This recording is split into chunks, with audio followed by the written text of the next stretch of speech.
বন্ধুরা, অঞ্জলিস কিচেনে আপনাদের সকলকে স্বাগত।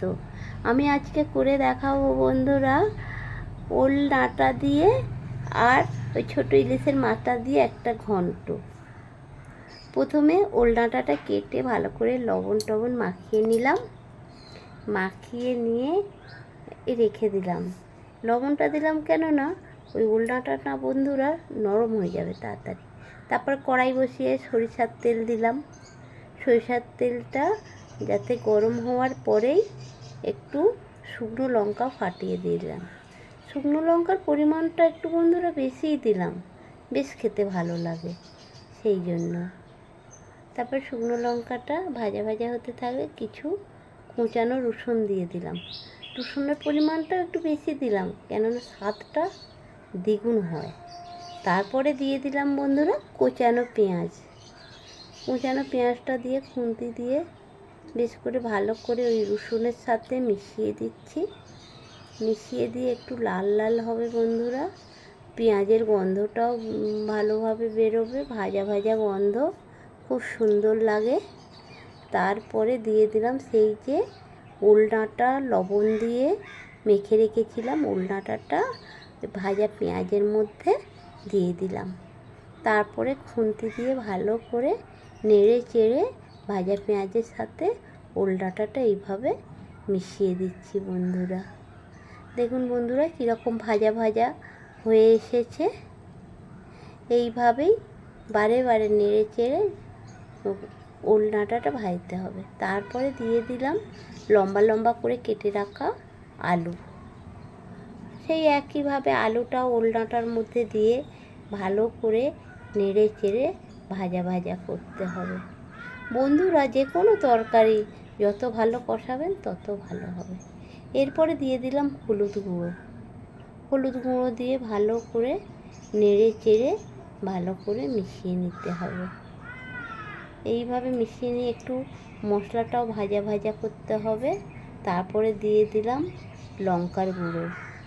লঙ্কার গুঁড়ো দিয়ে সেই একইভাবে খুন্তি দিয়ে ভালো করে মিশিয়ে দিলাম ওল ডাঁটা আর আলুর মধ্যে। তারপরে একটু দিয়ে দিলাম লেবুর রস বন্ধুরা। লেবুর রস দিলে পরে স্বাদটা বেশ ভালো লাগে খেতে। তারপরে খুন্তি দিয়ে নেড়ে চেড়ে ভালো করে ভাজা ভাজা করে নিলাম।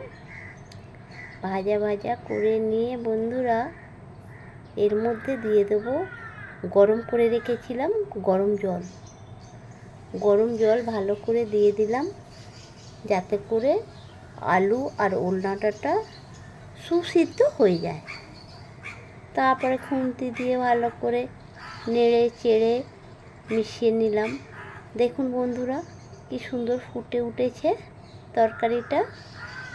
এরপরে দিয়ে দিলাম সেই ছোট্ট ইলিশের মাথাগুলো ভেজে রেখেছিলাম। সেই ছোট্ট ইলিশের মাথাগুলো তরকারির মধ্যে দিলাম। ছোট ইলিশের মাথাগুলো বন্ধু আরও স্বাদ বাড়িয়ে দেয় এই ওল ডাঁটার। এইভাবে ভালো করে ছোট ইলিশের মাথাগুলো যাতে সিদ্ধ হয় তার মধ্যে ঝোলের মধ্যে একটু ফুটতে দিতে হবে। এরপরে একটু অল্প পরিমাণ লবণ দিলাম কেননা আগে ওল ডাঁটাতে দিয়েছিলাম তো, যার জন্য বেশি দিলাম না। অল্প পরিমাণ লবণ দিয়ে মাছের মাথাগুলো ঝোলের মধ্যে ভালো করে ডুবিয়ে দিলাম যাতে করে ভালোভাবে সিদ্ধ হয়ে যায়, ভেঙে যায়। আর হাত দিয়ে একটু দেখেও নিলাম ওল ডাঁটাটা সিদ্ধ হয়েছে কিনা। তারপরে দিয়ে দিলাম সর্ষে বাটা। সর্ষেটা কাঁচা লঙ্কা আর অল্প একটু নুন দিয়ে বেটে রেখেছিলাম, সেটা দিয়ে দিলাম বন্ধুরা।